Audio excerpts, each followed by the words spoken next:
পুকুর ভরাটের অভিযোগ পেয়ে তদন্তে ব্লক প্রশাসন। ঘটনা শালানপুর ব্লকের অন্তর্গত রূপনারায়ণপুরে।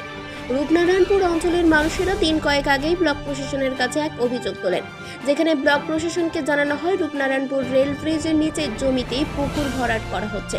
সেই অভিযোগের ভিত্তিতে বিডিও ব্লকের বিএলআরও প্রধান যৌথভাবে তদন্ত শুরু করে। তদন্ত করে তারা জমির মালিকদের সমস্ত কাগজপত্র খতিয়ে দেখেন।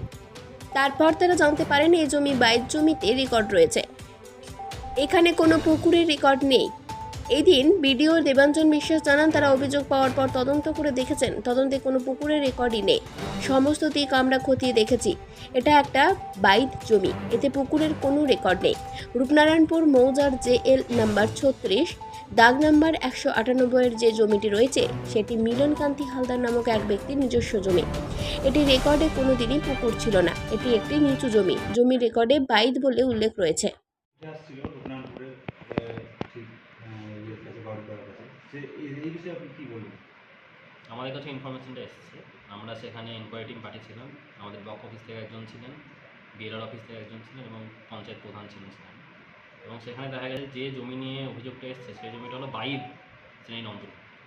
তো এটা যে পুকুর ভরাট সেই অভিযোগটা সত্য নয়, as per enquiry report of BLR. তো এখন মানে যারা অভিযোগ করছিল তাদের কিছু দাবি দাবি ছিল না, আমার কাছে সেরকম বলতে পেরেছি।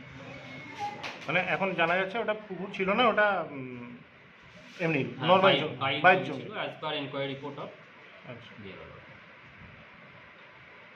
প্লট নাম্বার হলো 198, 98